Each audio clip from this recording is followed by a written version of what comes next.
اچھا، اب جو کنواری بالغہ لڑکی کے نکاح میں ولی کی اجازت ضروری ہے، اس سلسلے میں ہمارے علماء کے 5 گروہ ہیں. اچھا، میں اب گروہوں کو ذرا ویسے کر رہا ہوں، لیکن ہمیں تو ظاہر ہے کہ گروہ بیان کرنے کے بعد ہمیں اپنے مرجع تقلید کے مسئلے کے اوپر ہی آنا ہے، اپنے مرجع تقلید کے مسئلے پہ. تو جو 5 گروہ ہیں اس سلسلے میں، پہلا گروہ تو یہ کہتا ہے ہمارے مراجع کا کہ وہ کہتا ہے کہ پورا اختیار باپ کے پاس ہے. کنواری بالغہ لڑکی میں بھی، اس میں ابھی تک کوئی بھی ایسا زندہ مراجع میں سے ایسا نہیں ہے.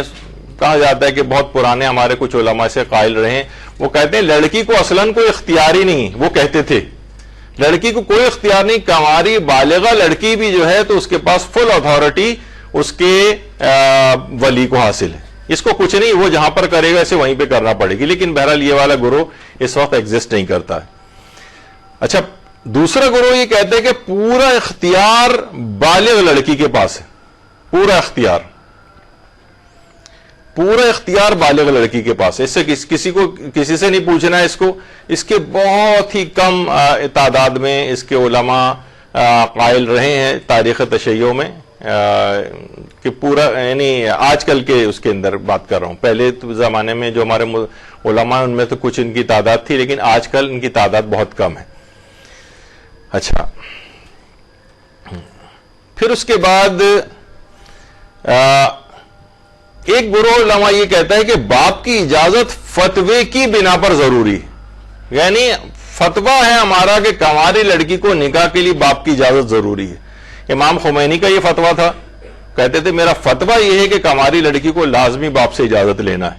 اسی طرح آیت اللہ شبیری زنجانی بھی کا بھی یہی مسئلہ ہے، اور آدھا آیت اللہ سیستانی بھی اس کے قائل ہیں. آیت اللہ سیستانی کیسے آدھے قائل ہیں؟ آیت اللہ سیستانی اس مسئلے کے 2 حصے کرتے ہیں. 2 حصے وہ ہاں، پہلے ایک بات اور ڈسکس کر دی جائے کہ وہ علماء جو کہتے ہیں، جن کا فتویٰ، جس میں آیت اللہ حافظ بشیر نجفی بھی شامل ہیں، جو کہتے ہیں کہ باپ کی اجازت فتوے کی بنا پر ضروری ہے. تو اگر ان سے سوال بھی پوچھا گیا کہ بالغ کنواری لڑکی نے اپنی باپ کی اجازت کے بغیر ایک شخص سے عقد کر لیا ہے، کیا یہ لڑکی اپنے منکوحہ مرد کے ساتھ جو عقد اس نے کیا ہے کیا یہ باطل تصور ہوگا؟ تو انہوں نے جواب دیا باپ یا دادا کی اجازت کے بغیر نکاح کرنا درست نہیں، یعنی اس کا نکاح غلط ہے، باطل ہے، درست نہیں. یہ آیت اللہ حافظ بشیر نجفی بھی اس کے قائل ہیں. اچھا، آیت اللہ سیستانی کیا کہتے ہیں؟ آیت اللہ سیستانی دو کرتے ہیں حصے. کہتے ہیں کہ یہ جو لڑکی کنواری ہے، یہ اگر اپنے امور زندگی میں خود مختار نہ ہو، یعنی یا تو لڑکی خود مختار ہوگی. خود مختار لڑکی کون ہوتی ہے؟ بھائی خود ہی کھاتی ہے، کماتی ہے، اپنے فیصلے خود کرتی ہے، خود ہی خرید و فروخت کرتی ہے، جیسے باپ اس کے معاملات میں انٹرفیئر نہیں کرتا ہے. یہ اپنے امور زندگی میں خود مختار ہے. اگر ایسی لڑکی ہے، اس میں یعنی فرماتے ہیں پہلی شق یہ کہ امور زندگی میں اگر لڑکی خود مختار نہیں ہے، ہر چیز پر باپ پہ ڈیپینڈنٹ ہے، باپ ہی اس کو لا کر دیتا ہے، اس کا خرچہ اٹھاتا ہے، اس کے سارے فیصلے بھی خود ہی کرتا ہے، تو فرماتے ہیں میرا فتویٰ یہ ہے کہ ایسی لڑکی کو، کنواری لڑکی کو باپ کی اجازت لازمی ہے. لازمی طور پر اس کو اپنی شادی کے لیے باپ سے اجازت لینا ہے. لڑکی اپنے اگر امور زندگی میں خود مختار نہیں ہے، یعنی باپ پر ڈیپینڈنٹ ہے، تو اس کو فتوے کی بنا پر اجازت لینی ہے. اور فرماتے ہیں دوسری شق یہ کہ اگر یہ اپنے امور زندگی میں خود مختار ہے، خود ہی کھاتی کماتی ہے، خود ہی شاپنگ کرتی ہے، خود ہی اپنے امور کو دیکھتی ہے، باپ کا اس میں کوئی عمل دخل نہیں ہے، تو پھر فرماتے ہیں کہ احتیاط واجب کی بنا پر اس کو بھی باپ کی اجازت ضروری ہے. فرق کیا ہوا؟ اس میں فتویٰ ہے، اور یہ جو دوسری شق ہے اس کے اندر احتیاط واجب ہے.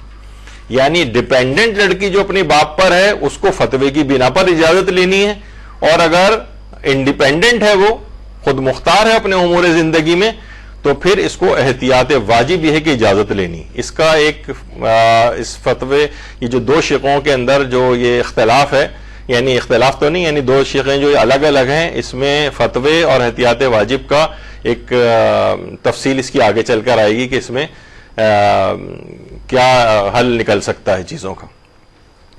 تو بہرحال آیت اللہ سیستانی کے نزدیک کنواری لڑکی کے لیے 2 شقیں بنیں گی. اپنے امور زندگی میں خود مختار ہے، خود مختار نہیں ہے. خود مختار اگر ہے تو احتیاط واجب کی بنا پر اجازت ضروری ہے، اور خود مختار نہیں ہے، باپ پہ ڈیپینڈنٹ ہے، تو فتویٰ یہ ہے کہ اجازت ضروری ہے. ٹھیک ہے. جیسے کہ آغا سیستانی سے ان کی ویب سائٹ پہ بھی سوال پوچھا گیا کہ لڑکی کس عمر میں باپ کی مرضی کے بغیر شادی کر سکتی، باپ کی مرضی کے بغیر وہ کس طرح سے اور کن حالات میں شادی کر سکتی؟ تو انہوں نے جواب دیا عمر کے کسی بھی حصے اور کسی بھی حالت میں، حتیٰ اگر وہ مستقل زندگی گزارتی ہو یعنی انڈیپینڈنٹ ہو، احتیاط واجب کی بنا پر شادی کے لیے باپ یا دادا کی اجازت کی ضرورت ہے. یعنی امور زندگی میں خود مختار ہو تو احتیاط واجب ہے، اور خود مختار نہیں ہے تو جیسے آپ نے اس سے پہلے سنا فتوے کی بنا پر ضروری ہے. اچھا، کچھ علماء یہ کہتے ہیں کہ گنواری لڑکی کو نکاح کے لیے باپ کی اجازت احتیاط واجب کی بنا پر ضروری ہے. اس میں رہبر معظم آیت اللہ خامنئی ہیں، آیت اللہ خوئی، آیت اللہ وحید خراسانی اور ناصر مکارم شیرازی شامل ہیں. وہ آیت اللہ سیستانی تو کہتے تھے ایک شق میں فتویٰ ہے، دوسری شق میں احتیاط واجب ہے، لیکن یہ جو علماء ہیں یہ فرماتے نہیں، احتیاط واجب کی بنا پر کماری لڑکی کو نکاح کے لیے باپ کی اجازت ضروری ہے. اچھا، کچھ علماء کا نظریہ یہ بھی ہے، یہ الگ گروپ ہے، وہ فرماتے ہیں احتیاط واجب کی بنا پر کماری لڑکی کے لیے باپ کی اجازت کا جو حکم ہے یہ حکم تکلیفی ہے. حکم تکلیفی کیا ہے؟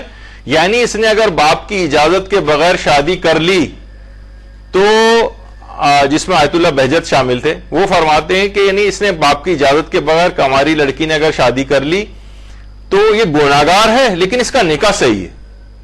اس نے اجازت لینے کا جو حکم ہے یہ حکم تکلیفی ہے، یعنی یہ گناہ اور ثواب کے اعتبار سے بات ہے. یعنی اگر اس نے باپ کی اجازت نہیں لی اور شادی کر لی تو یہ گناہگار ہو گئی، اسے خدا سے توبہ کرنی چاہیے، لیکن وہ نکاح ٹھیک ہو گیا. یہ بھی دماغ میں رہے کہ یہ بالکل ہمیشہ ایک ہی مسئلہ رہنا ضروری نہیں ہے. یہ سارے فقہی آپ کو جتنے بھی ہم شقے بیان کر رہے ہیں، ممکن ہے کہ ابھی فی الحال ظاہر ہے آپ آیت اللہ سیستانی یا رہبر معظم کی تقلید میں ہیں، لیکن جیسے کہ زمانہ آگے بڑھتا ہے، مراجع کا خدا ان سب کو صحت و تندرستی کے ساتھ ہمارے سروں پہ قائم و دائم رکھے. اللہم صلی علی محمد و آل محمد. لیکن کبھی تقلید کی تبدیلیاں ہوتی ہیں، زندگی آگے بڑھتی ہے، مراجع کا انتقال بھی ہوتا ہے، نئے مراجع کی تقلید میں جاتے ہیں، تو ہمیشہ ضروری نہیں کہ یہی مسئلے رہیں. کبھی کبھار مسئلے تبدیل بھی ہو سکتے ہیں، نئے مجتہد کی تقلید میں جائیں تو مسئلہ تبدیل ہو جائے گا. جیسے بزرگ ہمارے آیت اللہ محسن الحکیم کی، آیت اللہ بروجردی کی تقلید میں تھے، پھر آیت اللہ خوئی کی تقلید میں آئے، پھر اس کے بعد گل پایانی کی تقلید میں آئے، پھر مثلا امام خمینی آقا عراقی کی تقلید میں کچھ لوگ گئے، پھر ہوتے ہوتے پھر وہ آقا سیستانی اور رہبر اور ان لوگوں کی تقلید میں آئے ہیں. تو یہ اتنے سارے پروسیجر سے گزرتے ہوئے تقلیدیں یعنی اس طرح سے تبدیل بھی ہوتی رہتی ہیں وقت کے ساتھ ساتھ. تو بعد میں تاکہ ایسا نہ ہو کہ مسئلہ تبدیل ہو تو آپ کو کہیں گے تو ہم تو وہی والا مسئلہ دماغ میں ہے ہمارے. تو آقا بہجت کا بھی ایک نظریہ تھا، وہ کہتے تھے یہ حکم تکلیفی ہے، نکاح صحیح ہو جائے گا، البتہ گناہگار ہوگی جس کو اس کو توبہ کرنی. اور ایک گروپ یہ ہے علماء کا، وہ کہتے ہیں باپ کی اجازت ضروری نہیں ہے، لیکن بہتر یہ ہے کہ اجازت لے، بہتر یہ ہے، جس میں آیت اللہ سید محمد صادق روحانی یہ موجودہ زندہ مجتہدین میں سے بھی ہیں. لیکن یہ کہ بہرحال احتیاط واجب میں آغا سیستانی کی طرف العالم فالعالم کی رعایت کرنی ہوتی ہے، یعنی بڑے مجتہدین کی جو رینکنگ ہوتی ہے ان کی طرف جانا ہوتا ہے، تو اس رینکنگ میں یہ ذرا فی الحال نیچے ہیں تو ان کی طرف رجوع نہیں ہو سکتا ہے. تو لیکن آپ کو علم میں رہے کہ بہرحال کچھ مراجع ایسے ہیں جو لڑکی کے لیے، کماری لڑکی کے لیے باپ کی اجازت ضروری نہیں سمجھتے، جس میں آیت اللہ صادق روحانی شامل ہے. اور کچھ علماء یہ ہیں جو کہ کہتے ہیں کہ عقد دائمی میں لازم نہیں ہے باپ کی اجازت، لیکن عقد انقطاعی یا عقد موقت یا جسے عقد متع کہا جاتا ہے، اس میں اجازت لینا ضروری ہے. یہ ایک الگ بہرحال ایک گروپ ہے علماء کا. تو یہ آپ کے سامنے 5 مختلف گروپ اس طرح سے آئے.